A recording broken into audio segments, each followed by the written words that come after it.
Little bites of tender chicken breast, coated in a silky, savory, sweet but complex sauce, the scent of garlic and ginger, crunchy peanuts, a hint of numbing spiciness. Today, guys, we're making the one, the only Gong Bao Chicken. A dish that is not only a true Sichuanese classic, but that has also taken the world by storm, with some slight variation in authenticity perhaps. When I lived in China, this is the first dish I truly fell in love with, and I'm definitely not the only one. Because being a favorite Chinese dish of more non-Chinese people than actual Chinese people, Gong Bao Chicken is nothing short of a bridge between cultures. Friends, we have made it to part 5 of my series on Sichuan food, sponsored by Ming River Baijiu, the first brand to bring Sichuan's traditional distilled spirit to people outside of China. More on that later. Now let's talk Gong Bao Chicken. Gong Bao! I understand this is very fun to say, but obviously that's just the English translation, with the Chinese original name being Gong Bao Ji Ding. You gotta love Chinese voiceover speakers. Let's hear that again. Gong Bao Ji Ding. Okay, now let's deconstruct that. Many Chinese dishes have pretty surprising names when you translate them directly, and Gong Bao Ji Ding might be one of those. The literal meaning would be something like Palace Guardian's chicken cubes, and I mean, we get where the chicken cubes come from, but what's the Palace Guardian? Well, that actually refers to one very specific person who carried that title, and that is Ding Baozhen, a 19th century Chinese government official who is said to be behind the creation of this dish. I mean, he wasn't like cooking it himself, at least I don't think so. It was probably more like his personal chefs made it for him, because Ding Baozhen was kind of a big deal. While Gong Bao Chicken is most famous in its Sichuan version, sweet and sour with chilies and Sichuan peppercorns, there are many regional variations of this dish all over the country. I feel like I'm saying this in every second video. There are always regional variations of everything. Always. Ironically, Ding Baozhen himself is not actually from Sichuan, but from neighboring Guizhou province, where spicy chicken is definitely a thing. And also the final Gong Bao Ji Ding was most likely influenced by his love for another certain chicken dish from Andong province, where he has spent a large chunk of his life. Not gonna lie, it's a bit tricky to accurately trace the history of this dish, but what we do know is that Ding Baozhen ended up working in Sichuan's imperial government,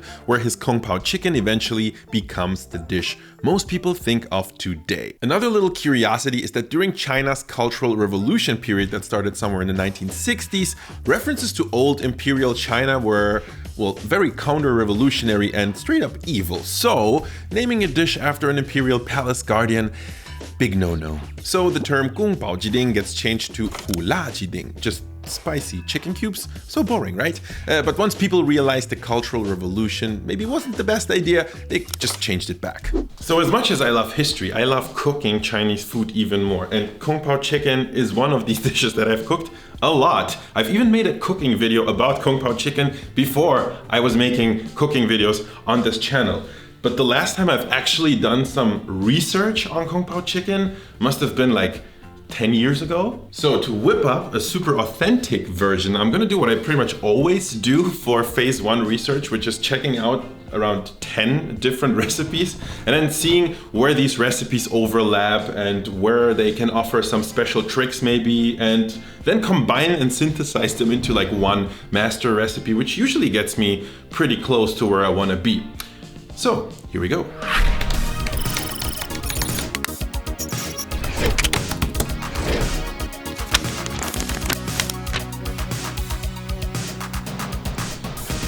Okay, it's actually not that difficult, a lot easier than what I remembered it to be. It's pretty much just a straightforward stir fry. So here's what I found out. You start out with chicken breast and you cut that into small dice, like 1 to 2 centimeters in size.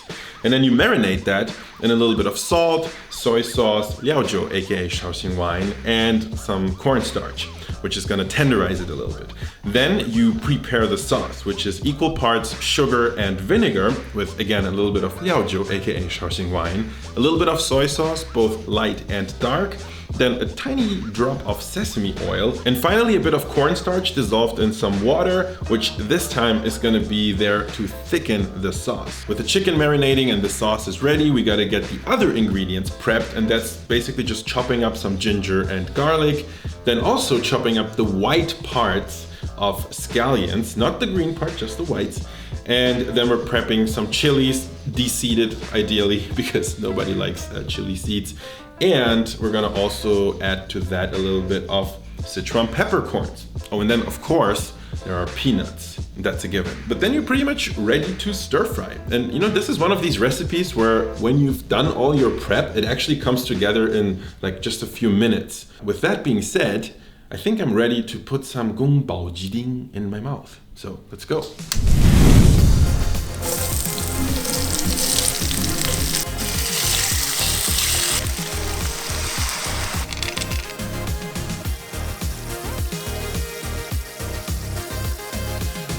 Not gonna lie, after all that research and then smelling all of these amazing ingredients while cooking, I have built up some pretty high expectations. So let's see how this goes. This is my take on the original, authentic Sichuan Gong Bao Ji Ding. Without further ado,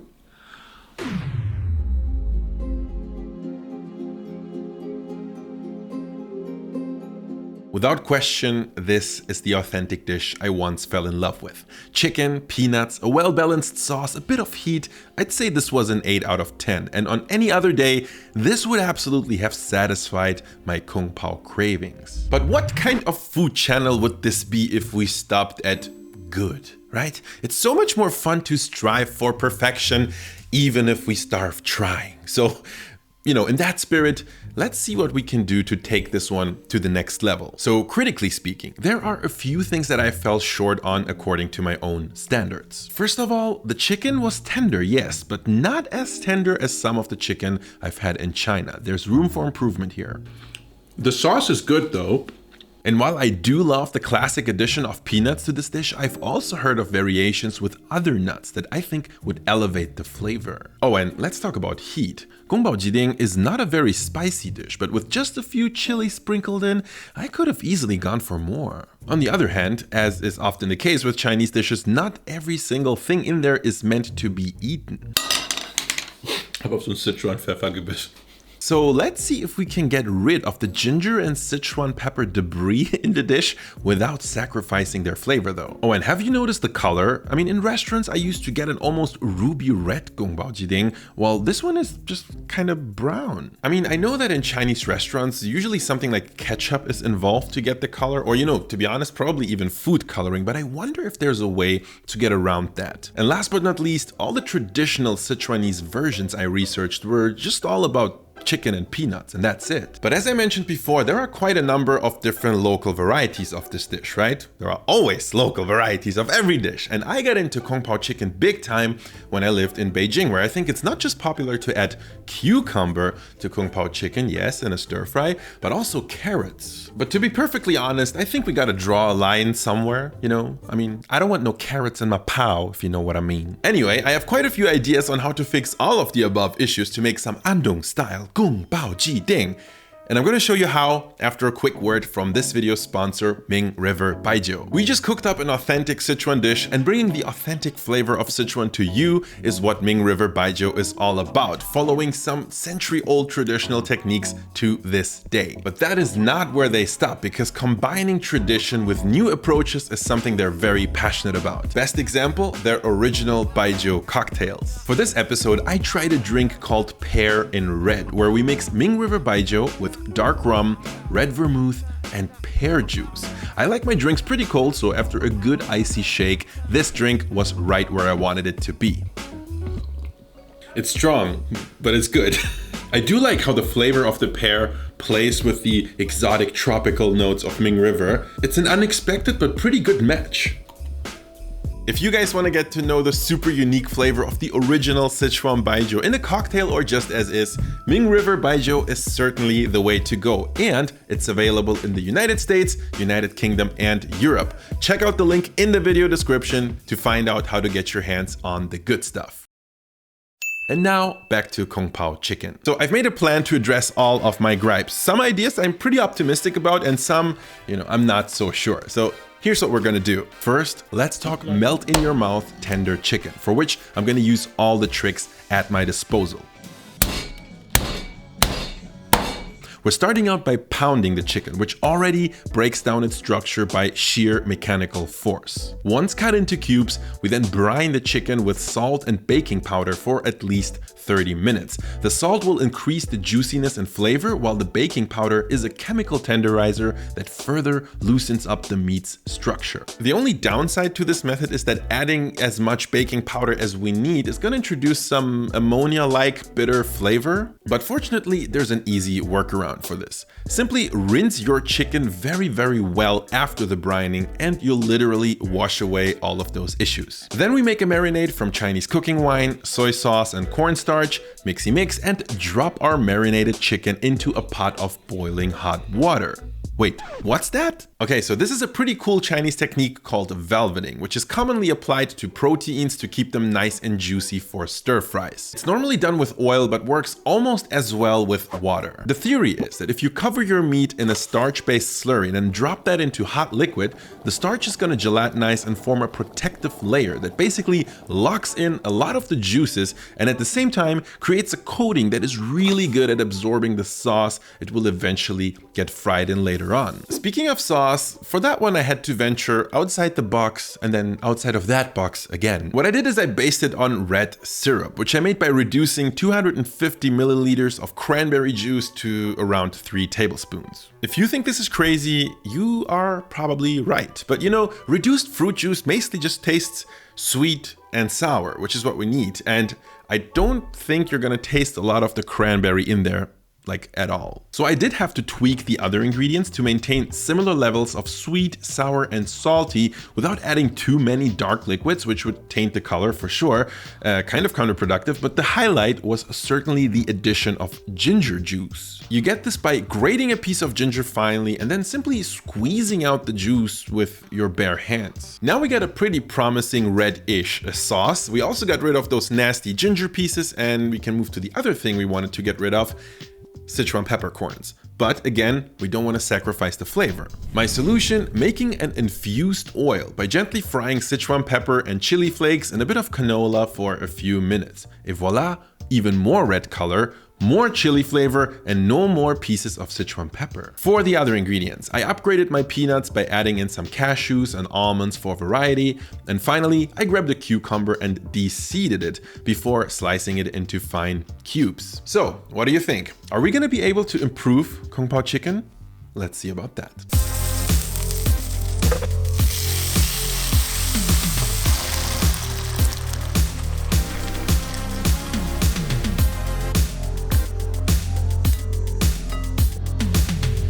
I mean, the idea of trying to improve a century-old classic of Chinese cuisine is, of course, well, it's a ridiculous idea, but I tried anyway. I'm not sure if all my ideas exactly panned out, but there's only one way to find out. So without further ado, let's try a bite of the original Andong Gong Bao Ji Ding 2.0 and see how good it is.